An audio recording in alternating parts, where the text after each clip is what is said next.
సొంత పార్టీ నేతలే సైదిరెడ్డికి వ్యతిరేకంగా ఉన్నారు.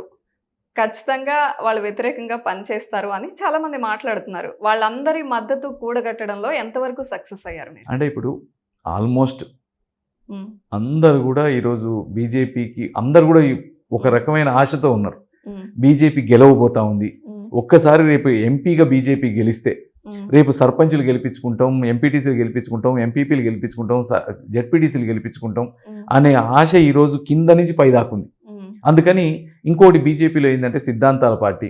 సిద్ధాంతమే పార్టీ ఫస్ట్ కానీ మనం నెక్స్ట్ అనే దాంట్లో అవును. పనిచేసే పార్టీ. అందుకని ఎవరికి టికెట్ ఇచ్చిర్రు, సైదిరెడ్డికి ఇచ్చిరా, ఇంకొకరికి ఇచ్చిరా సరే ఆశించుంటారు ఫస్ట్‌లో. హ్మ్. కొంతమంది ఎందుకంటే దీన్ని 30, హ్మ్. 40 ఏళ్ల నుంచి పనిచేస్తా ఉన్నారు. హ్మ్. మాకు టికెట్ వస్తే ఎందుకంటే ఈసారి గెలిచే పరిస్థితిలో ఉంది అనే దాంట్లో ఉన్నారు. హ్మ్. అందుకని నాకు టికెట్ ఇచ్చినప్పుడు కొంతమంది నొచ్చుకొని ఉండొచ్చు.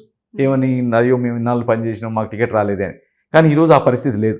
అంటే ఇంతవరకు పని చేసినా కూడా మిమ్మల్నే నమ్మి అధిష్టానం మిమ్మల్నే ఎంపీ అభ్యర్థిగా ప్రకటించింది. అంటే అక్కడ ఏం కాన్ఫిడెన్స్ క్రియేట్ చేశారు మీరు? అంటే నేను కాన్ఫిడెన్స్ క్రియేట్ చేయటం కాదు. ఆ! ఈరోజు బీజేపీ అనేది సెంట్రల్‌లో అధికారంలో ఉన్న పార్టీ. హ్మ్. అన్ని హంగులున్న పార్టీ. నీ కింద నుంచి పైదాకా ఇంటెలిజెన్స్, సర్వేస్ అన్నీ ఉన్న పార్టీ. హ్మ్. వాళ్ళు చూసినయి నాకు తెలిసి ఇప్పుడు ఎందుకంటే నేను ఎమ్మెల్యేగా ఉన్నా. ఎమ్మెల్యేగా ఓడిపోయినా. హ్మ్. కానీ ప్రజల్లో నేను చేసిన పనులు కావచ్చు. ఈరోజు మీరు నన్ను ఏ పార్టీ ఓడిపోయినా, ఏది చేసినా హ్మ్. ఈవెన్ ఎవరిని అడిగినా సైదిరెడ్డి అంటాడు పని చేస్తాడా, పని చేయడా, సైదిరెడ్డి అంటాడు అందుబాటులో ఉండడా హ్మ్. అనేది మీరు ఎవరిని అడిగినా చెప్తారు హుజూర్‌నగర్‌లో. లేకపోతే ఇంత డేర్‌గా టీవీ ముందు చెప్పలేను నేను. హ్మ్. అందుకని అవి చూసి ఉండొచ్చు.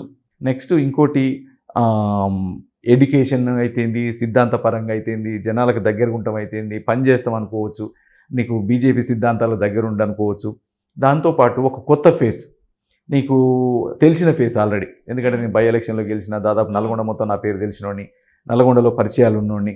అందుకని ఒక తెలిసిన ఫిగర్‌ని పెడితే మనం ఈజీగా టార్గెట్ చేయొచ్చు అనుకోనుండొచ్చు.